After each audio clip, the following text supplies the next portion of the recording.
प्रणाम आप सभी को। मेरा नाम रोशन है।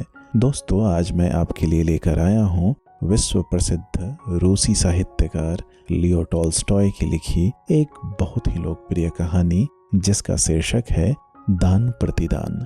तो आइए शुरू करते हैं कहानी का पाठ।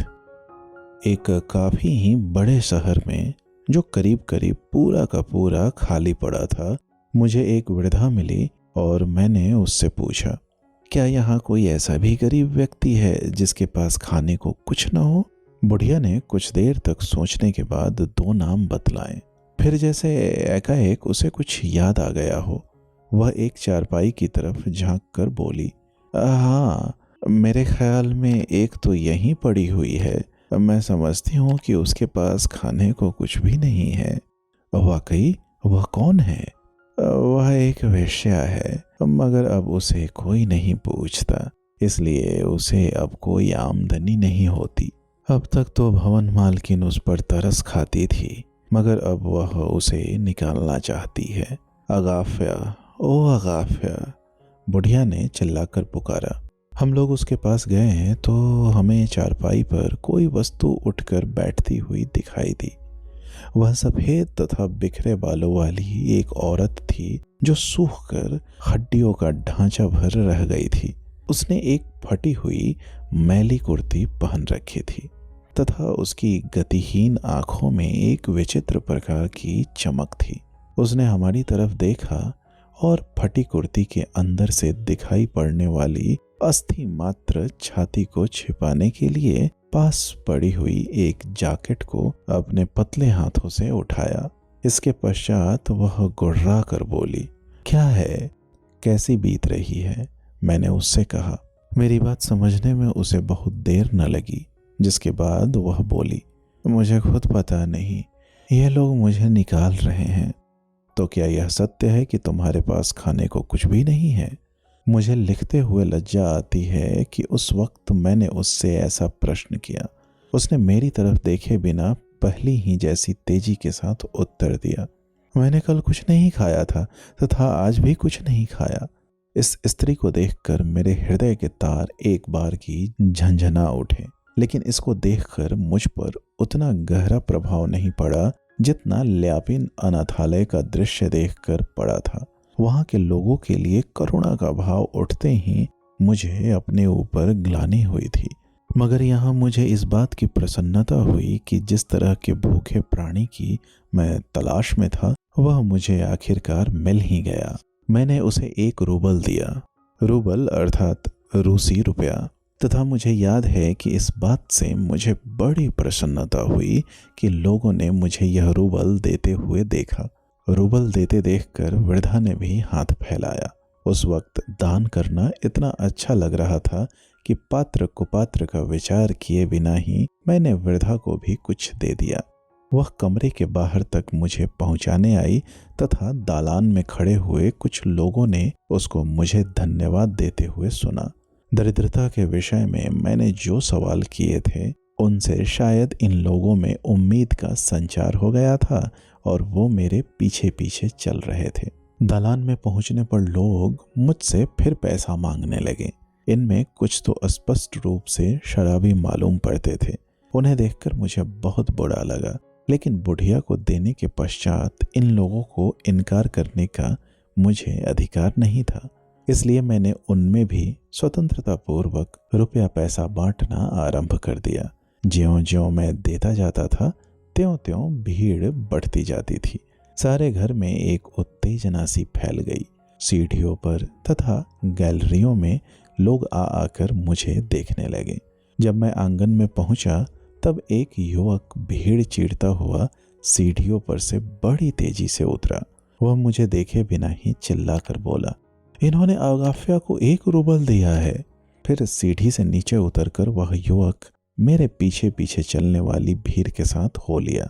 मैं बाहर गली से निकल गया। वहां भी बहुत से लोग मेरे पीछे हो लिए तथा पैसा मांगने लगे।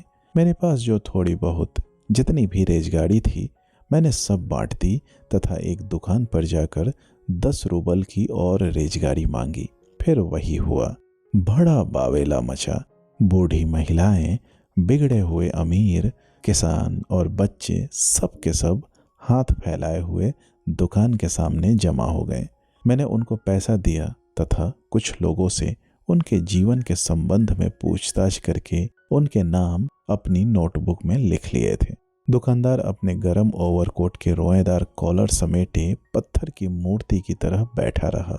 बीच में रह रहकर वह भी कभी भीड़ की ओर और कभी मेरी तरफ देख लेता था। साफ मालूम पड़ रहा था कि औरों की तरह वह भी मेरे इस कार्य को मूर्खतापूर्ण समझ रहा था, किंतु ऐसा कहने का साहस नहीं होता था। सबसे पहले तो जो लोग मुझे घेर कर खड़े हो गए थे, उनमें से ज्यादातर के लिए मेरे मन में दुर्भावना उत्पन्न हुई तथा फिर मुझे इस बात की उद्विग्नता सी हुई कि आखिर दुकानदारों तथा दरबानों ने मेरे बारे में क्या सोचा होगा। वहां से घर लौटकर मैं तमाम दिन काफी बेचैन रहा।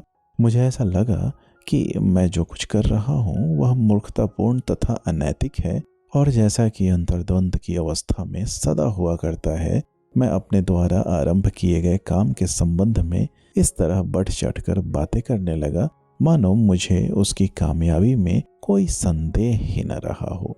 दूसरे दिन मैं अकेला ही नोटबुक में लिखे हुए उन लोगों से मिलने गया जिनकी अवस्था मुझे सबसे ज्यादा दयनीय प्रतीत हुई और जिनकी सहायता करना सबसे सरल मालूम हुआ।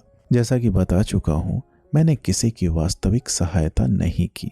यह कार्य मुझे आशा से अधिक मुश्किल प्रतीत हुआ, और या तो अपनी असमर्थता के कारण या कार्य असंभव होने के कारण मैं दुखियों को केवल उत्तेजित भर कर सका। मुझसे उनकी कोई मदद नहीं बन पड़ी। प्रत्येक व्यक्ति या तो झूठ बोल रहा है अथवा बात सच सच नहीं बतला रहा है, और मुझे सिर्फ रुपयों की थैली समझकर अधिक से अधिक पैसे ऐंठना चाहता है।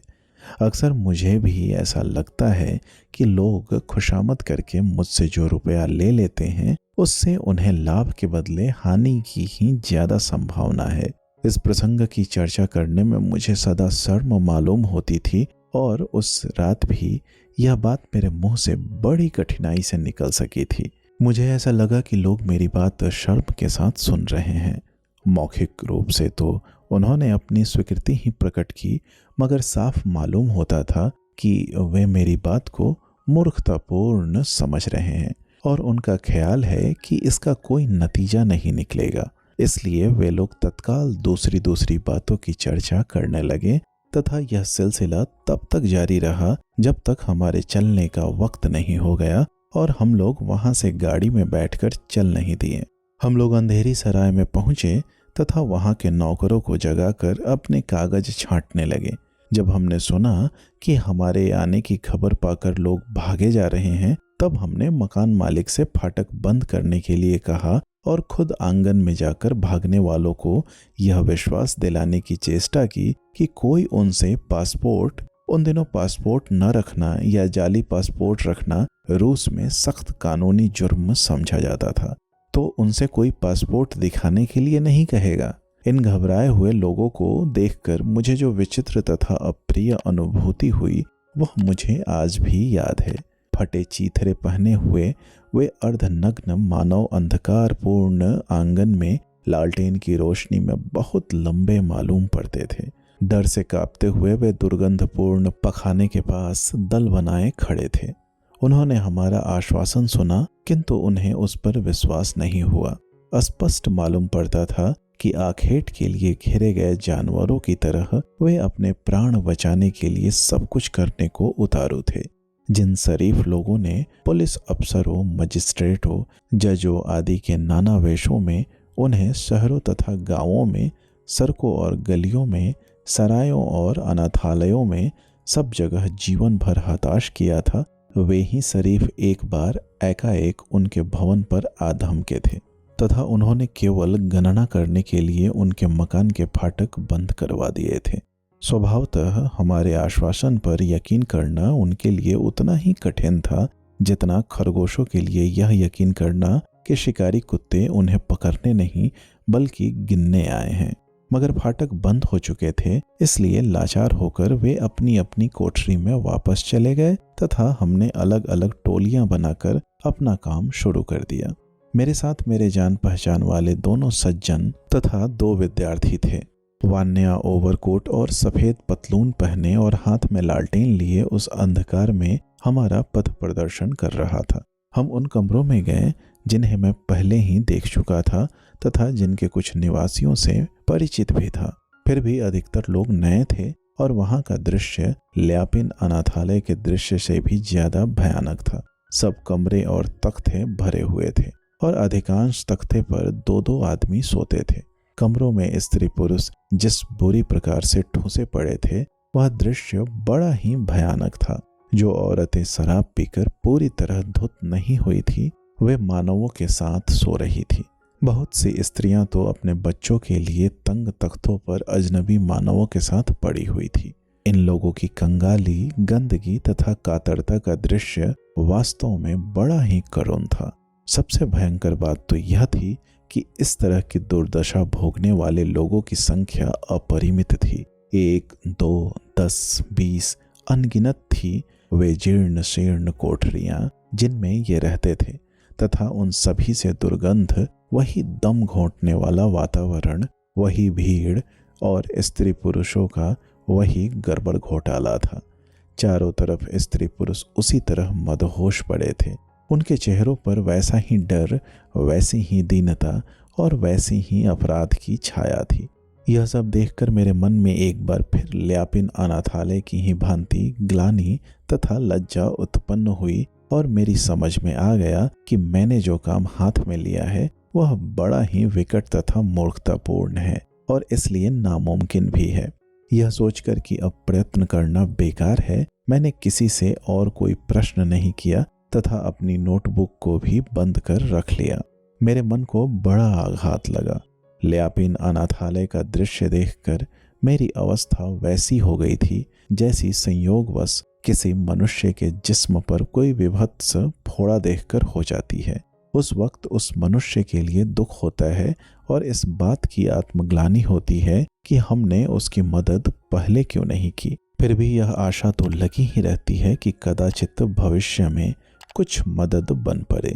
किंतु अब मेरी हालत उस डॉक्टर के समान हो गई थी जो अपनी औषधियों के साथ रोगी के पास जाता है, उसके घाव को खोलता है और उसे साफ करता है, मगर अंत में उसे स्वीकार करना पड़ता है कि उसकी सारी कोशिश विफल रही और उसकी औषधि से रोगी को कोई फायदा नहीं पहुंचेगा।